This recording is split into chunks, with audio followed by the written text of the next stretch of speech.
Hello mga kasari, nandito na naman ulit ang inyong tendera, no? Parang feel ko talaga mamili ng mga chichirya ngayon kasi parang malungkot yung aking tindahan guys, yung walang chichirya. Kaya ayan, mamili tayo ng mga chichirya, no? Chichirya lang talaga yung bibilhin natin ngayong araw na ito. Tapos guys, yung parang feel ko na mag-ano talaga ngayon is mas maganda kasi yung namimili ka sa grocery, no? Kasi mapipili mo lahat ng mga gusto mong kunin at pulutin, hindi kagaya ng panel na pumupunta sa'yo dito, hindi mo na-feel na ikaw ay nag-grocery guys, kasi parang feel mo na sinasakal ka nila at saka parang inaano nila sa iyo na mag half box, bilhin mo ganito ganyan, tapos yung parang hindi ka nakakatansya ba ng mga kung magkano yung bibilhin mo. Maganda yung nasa grocery kasi tansya mo siya guys, kung ilan yung pupulutin mo, yung budget mo na pera is ganito lang, ganyan. Pagpasensyahan nyo na yung aking voice over guys, no? Napakaraming ingay dito sa amin. Ilang naman antayin ko pa silang tumahimik, no? Bago ako mag voice over. Kaya halika, tulungan nyo akong mag-display na aming chichirya kasi wala naman ditong maggagawa ng iba dito. Sa ako lang talaga yung maggagawa nito at saka yung mga anak ko naman ay nagtitinda laang. Kaya ako na lang yung maggagawa nito. Ako yung namili, ako yung lahat naman talaga is gawain ng nanay pag ikaw ay tindera at nanay ng 4 na anak, o diba? Kaya minsan talaga guys is tinitiis na lang talaga natin mga nanay, no? Kung ano na lang talaga yung maisipan natin ibenta. Tapos pinagkaabalahan talaga natin yung mga chichirya natin bilhin ngayon kasi wala naman kabarya-barya yung ating tindahan. Pag wala naman tayong chichirya, parang walang kabuhay-buhay ba yung tindahan natin guys kung walang chichirya, no? Parang ang sayang din minsan kasi yung mga bata is lumilipat doon sa kabilang tindahan. Kaya kailangan talaga natin mamili ng mga chichirya kahit pa kunti-kunti lang. Alam nyo ba guys, dati is tagi-isang box yung aking binibili kasi lagi pumupunta dito yung mga panel. Ngayon ay iwan ko, hindi na sila napunta dito sa aking tindahan. Pinsan lang kasi guys, hindi ko sila nakukunan. Kaya ayan, hindi na nabalik sila dito sa tindahan ko. Kaya ayan, parang nagtampo ata. Kaya ayan, mas maganda na rin doon sa grocery ako namimili. Kasi nga lahat ng mga chichirya at lahat ng klase ay mapupulot mo. Hindi naman kagaya talaga doon sa panel na kasi limited lang din yung dala nila. At saka yun, kung ano lang yung product na dinadala nila, yun lang din yung dala nila.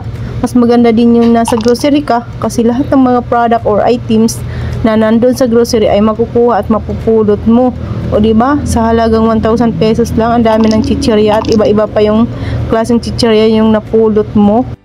At dapat talaga kailangan din natin diskartihan, no? Kung ano lang yung mabentang chichirya dito sa ating tindahan, yun lang din yung ating bibilhin kasi marami namang mga chichirya na hindi rin na nagugustuhan ng ating mga tumer at saka yung mga bata. Kaya ayan, pinipili ko lang talaga guys yung mga mabibentang chichirya katulad yung Nova at Piatos. Napaka fast moving yan dito sa aking tindahan. O di ba, nagmahal pa naman yan ngayon, tag 20 pesos na yung isa yung aking benta. Tapos yung mga ibang klaseng chichirya dyan is hindi same.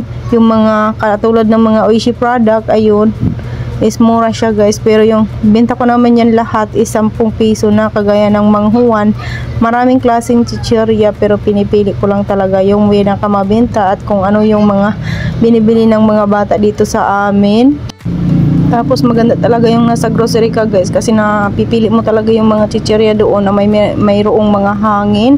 Tapos yung sa panel naman, hindi mo mapipili yung mga chichirya doon at marami pang bio na may sasauli kasi hindi mo napili yung mga chichirya na mayroong at walang hangin kasi minsan is marami kong bio dyan na hindi na binalikan ng aking ahente, no?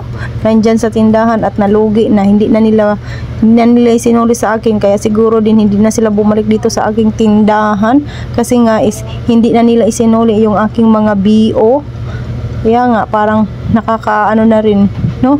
Parang nakakainis ba sa mga ahenteng na hindi na bumalik dito dahil lang sa bio. Naranasan nyo rin ba mga kasari na mga ganun, yung sinulian mo ng mga bio na mga paninda katulad ng mga chichirya na hindi na sila bumalik dito sa inyong tindahan? Kaya parang nakakainis ba, pero okay na yun guys. Buti na rin yung ganun na hindi na sila bumalik dito. Para ma-enjoy ko naman yung pamimili sa grocery kasi hindi naman kami nagmamasahe papunta doon sa grocery kasi lagi naman kami napunta doon at naniningil ako ng aming lumpia wrapper na iniiwan kami lagi na na umaga, tapos paghapon na isinisingil namin yun, kaya hindi na ako talaga namamasahi. So hanggang dito na lang yung ating video kasi napakahaba na yung ating video. Maraming salamat sa inyong lahat. So ayan na yung ating mga chichirya, nakadisplay na. Thank you so much. Salamat.